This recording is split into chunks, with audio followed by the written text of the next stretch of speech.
Welcome back, guys. Before we get started, I want to let you guys in on a little secret, all right? A little something behind the scenes. So I knew that the Rev-N-Go racer was coming months ago. You know, I got all the case lists, of course, and I can reveal them 2 months ahead of their schedule release, blah, blah, blah, blah, blah. And so I'm going through all the case lists, getting really excited, all this stuff, and I see Rev-N-Go racer on there, and immediately I'm thinking, they're finally going to re-release the Rev-N-Go stock car from Cars 3 and give him or her a name.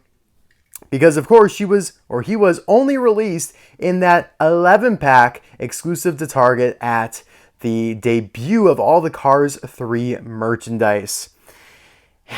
But for whatever reason on the back of the package, and it still bugs me and irritates me to this day, it literally just says Rev-N-Go number 73. It's so dumb, so out of place. The other racer in that pack was Todd Marcus, and yet he got named. Doesn't make any sense at all, but whatever. And yet my disappointment is still here because as you can see, we are getting Misti Motorkrass, the Cars 1 Rev-N-Go racer, who we've known the name of since the beginning of time. So I don't know, it's a double-edged sword, because I love this release. This is a good release. I'm glad that we're getting her as a Thailand variant, but I also just really am curious as to the Cars 3 stock car's name. And it's not Misti because all the carryover cars, all the ones that carried over cars to Cars 1 are Cal Weathers model. So this is Brick Yardley's model, so it doesn't apply here. Anyways, you know, I was just so excited. I literally was like, oh my God. Oh, I can't wait to tell people we're getting the Cars 3 stock car for Rev-N-Go. And then since I saw that Johnny Blamer was also in the case, I realized, yeah, it's probably not the Cars 3 stock car. Plus, it seems like Mattel doesn't really like doing Cars 3 stock cars anymore. It's like, they don't even really do too many next gens, but yeah, all right, anyways, this came out 2023 Singles Case J. I'll leave the link in the description below and card suggestion pop-up in the top right-hand corner. I don't know how many more times I have to try and convince you guys, but this is one of the best cases of the last few years, probably the best of the year so far, and might end up being the best, period. Misti is on the new darker red, or the more red packaging, of course. Now it matches the Cars on the Road template in the sense that you have the Mattel logo in the bottom left corner, you have Mattel and 3+ in the bottom right hand corner, and that's that. Now this of course still has the like white blurb in the center with the map, but that's for Cars on the Road themed. Essentially though, they have removed the white box of the normal singles and just made it all red. Probably easier to print because you're not having to be so meticulous with this little blurb here. Or maybe they're just trying to kind of, I don't know, transition to 2024. Maybe this is how everything will look in 2024 unless it's Cars on the Road related. But that still is kind of hard for me to believe because they're intermixing them in here this year and it just feels weird. I don't know. I don't know how to feel about it yet. We'll have to see how it all pans out. On the back here, you can see, as seen in Cars, Johnny Blamer. We just reviewed him. I'll leave the link for him in the description and card suggestion pop-up. Greg Candyman should be coming out soon. We've been teased for him for months now. And maybe he'll be a variant with a lighter color. Krusty Rotor's been out. Lizzie, Ramon Fillmore, all old news. And yeah, the Ghost car is there as well. But I will be right back with Double M all opened up. It's like M from James Bond. You know what I mean? Yeah, okay.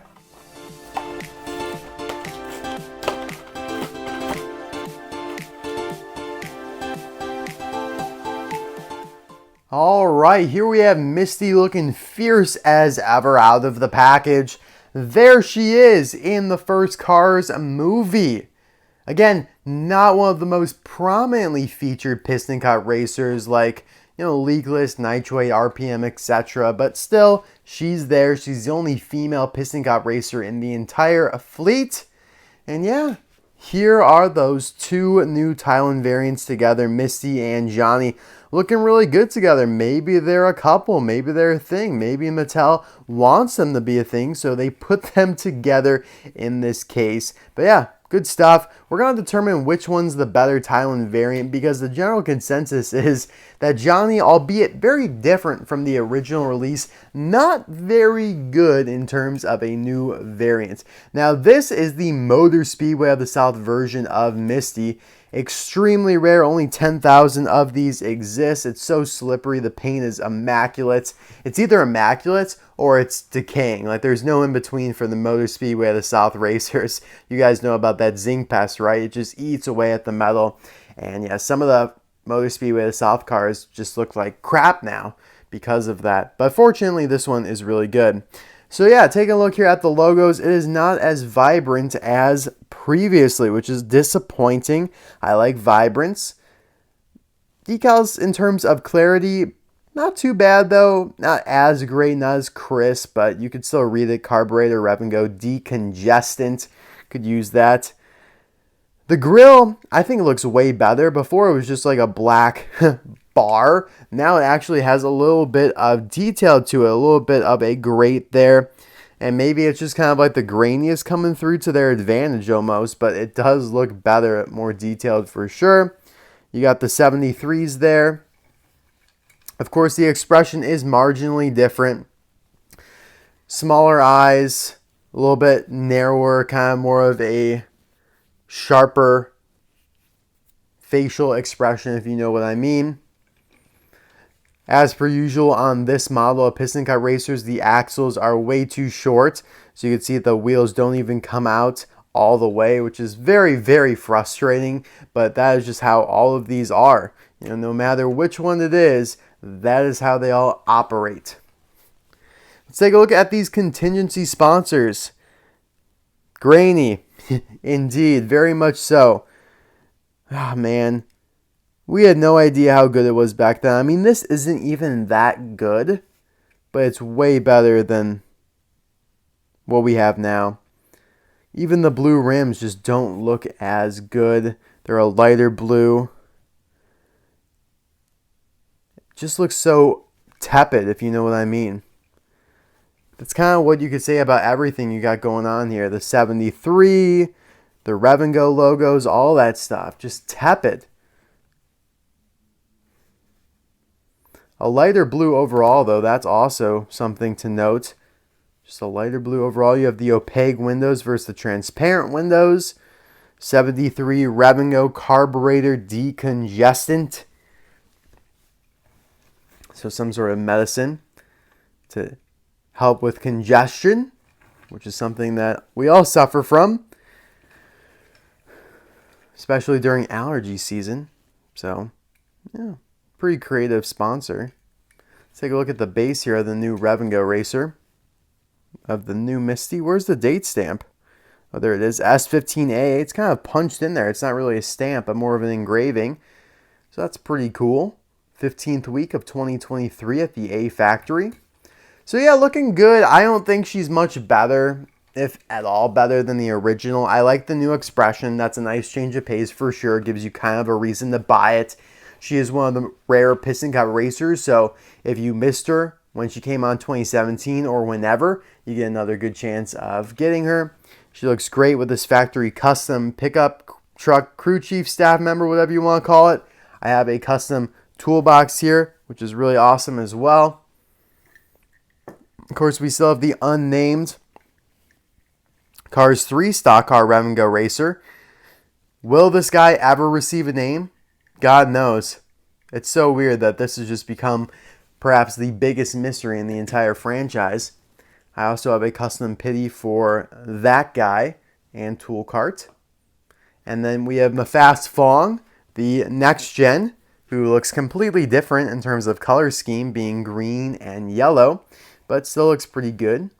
And then, of course, I have my custom hauler from Jim Scavenger, although this one originally was not from Jim Scavenger, but I had him refurbish it from the original customizer to fix up the decals and make it better. So probably one day I will do a Team Rev-N-Go video because I got a pretty large amount of team members, you know, even got a Cars 3 pity for the stock car, which is quite unusual in terms of customs. You know, sometimes I'll have next gen pities and obviously lots of Cars 1 pitties, but Cars 3 stock car pitties are definitely some of the most underrated, forgotten about members of the team.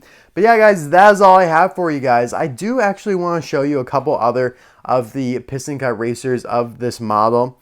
I think Krusty Rotor might be one of my favorites. I just kind of like his expression, and I also just love his color scheme. I like James Cleaner here too. You guys gotta let me know in the comments who's your favorite. Claude's pretty awesome. He looks very fearsome. We have Murray here, who has the same expression. Like, it's weird that his expression did not really change, unlike everyone else's. It was Thailandified for sure, but the eyes didn't get narrower, the expression didn't get sharper. And this is Floyd Mulvihill. I think that's all the ones they've done in that model. I'm probably wrong. Someone probably will correct me about it. There's probably a couple I don't have. But yeah, that is all I got for you guys. Thank you, as always, so much for watching this video, and I'll see you guys soon for another one. Bye now.